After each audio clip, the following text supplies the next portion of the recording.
Long ago, Rome was one of the most magnificent empires the world had ever seen. Millions of people lived under its rule, its armies marched across distant lands, and the name of Rome became a symbol of power and wealth. But throughout history, great empires rarely fall because of a single blow from an external enemy. Sometimes the greatest threat begins quietly from within, long before anyone notices. One of Rome's greatest enemies did not appear on the battlefield. It was neither a magnificent army nor a powerful king. The enemy was in the hands of the Roman people, the loss of the value of money. Today, that may sound like nothing more than an ordinary economic problem, but around 1,700 years ago, it began to shake the very foundations of one of the greatest empires the world had ever known. Because money is more than just a tool for buying and selling. It represents people's trust in their government. It is the soldier's pay. It is the merchant's confidence in tomorrow. It is a measure of a nation's strength. And as that trust slowly disappeared in Rome, the empire itself began to crumble from within.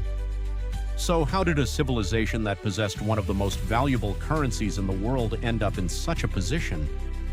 The answer lay in years of accumulating economic problems and in the decisions Rome made to preserve its own power. To understand Rome's economic power, we first need to understand why money was so important. In ancient Rome, money was far more than just a means of buying and selling. It was also the system that held the entire empire together. One of Rome's most important currencies was the silver coin known as the denarius. These small silver coins were used in every aspect of daily life, from paying soldiers' wages to buying goods in local markets. Imagine a Roman merchant. He travels from a distant province with goods to sell, trusting that the money he receives will hold its value. Now imagine a Roman soldier. He spends months risking his life on the frontier, knowing that when he returns home, his pay will be enough to support his family. For this entire system to function, people had to believe in one thing, that their money had real value. In Rome's early years, that trust was remarkably strong because its coins contained a high percentage of precious metal. Silver, in particular, formed the foundation of Rome's currency. The value of a coin did not come simply from the numbers stamped on it. People knew that it contained real precious metal. That gave Rome a tremendous advantage. With a strong monetary system, the empire could pay its soldiers, build roads, and keep trade alive across its vast territories. But over time, Rome's continued expansion began to create a serious problem. Because a larger empire demanded more money, more frontiers, more soldiers, more wars, and paying for all of it became increasingly difficult. So Rome's rulers turned to a solution that would prove to be extremely dangerous. They decided to change the money itself. Its greatness had also become one of its greatest burdens, because conquering an empire was one thing, keeping it together was something else entirely. As Rome continued to expand its borders, it needed more and more soldiers. Defending thousands of miles of frontier required a massive army. And what did an army need more than anything else? Money. Soldiers expected to be paid. Fortresses had to be built. Roads had to be maintained. Fleets had to be equipped.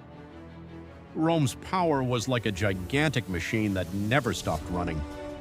But keeping that machine alive required a constant flow of money. In its early years, Rome could afford these costs through the wealth of conquered lands and its vast trade network. New territories were conquered, new resources flowed into Rome, but that could not last forever. Rome was no longer an empire driven by endless expansion. Instead, it had become a superpower struggling to defend its enormous borders. That meant less income, but greater expenses, and the military was only part of the problem. Rome's wealthy elite spent enormous fortunes on magnificent buildings, lavish palaces, and extravagant lifestyles. The emperors, meanwhile, funded grand games, handed out free food, and financed costly public projects to win the support of the people. In the short term, these displays reflected Rome's glory, but in the long run, they were draining the imperial treasury. Rome's rulers were now facing a difficult choice. They could reduce spending, or they could find another way to get more money. The solution they chose seemed simple at first: mint more coins. But that decision would come at a price, because without realizing it, Rome was about to destroy the value of its own currency. The greatest challenges Rome faced began with what seemed like a very simple idea. The state needed more money. But discovering new sources of silver or increasing revenue was far from easy. So Rome's rulers turned to what appeared to be a simpler solution: mint more coins. At first, it seemed to work. The imperial mints produced more and more currency. The government could continue paying its soldiers and funding its growing expenses. But there was one serious problem. Every new coin was worth a little less than the one before it, because the amount of silver inside each coin was gradually reduced. On the outside, nothing had changed. The emperor's portrait was still there. The coins carried the same name. People continued to use them just as they always had, but the real value inside those coins was slowly disappearing. It's similar to shrinking the contents of a product while leaving the packaging exactly the same. At first glance, everything looks unchanged, but in reality, something important has been taken away. Over time, the people of Rome began to notice coins that had once inspired confidence no longer felt as trustworthy. Merchants started asking for more money because they could no longer be sure what the coins were truly worth. Farmers demanded higher prices for their crops. Prices in the marketplaces began to rise, and before long, Rome found itself trapped in a dangerous cycle. The government minted more money, but as the currency lost value, people demanded even more of it. The more coins Rome produced, the less those coins were worth. What began as a financial problem soon became a crisis of confidence that spread throughout the empire. Because an economy is not built on gold and silver alone, its true strength comes from people's faith in their money. And in Rome, that faith was beginning to disappear. But this was no longer just an economic problem. When money loses its value, every part of society feels the consequences. From soldiers to ordinary citizens, everyone was forced to live with the effects of the crisis. When an empire's economy begins to fail, ordinary people are usually the first to suffer. Rome was no exception. As its once powerful and trusted currency weakened, everyday life began to change. Imagine you are a Roman soldier. You spend years defending the empire's frontiers, standing watch through freezing nights, living far from your family, all because you believe your wages will provide a secure future for the people waiting for you at home. But as the currency lost its value, so did your pay. On paper, your salary remained the same, but every passing month it could buy less than before. Farmers and merchants faced the very same problem. A farmer sold his harvest, hoping to buy seeds for the next season, but prices kept changing.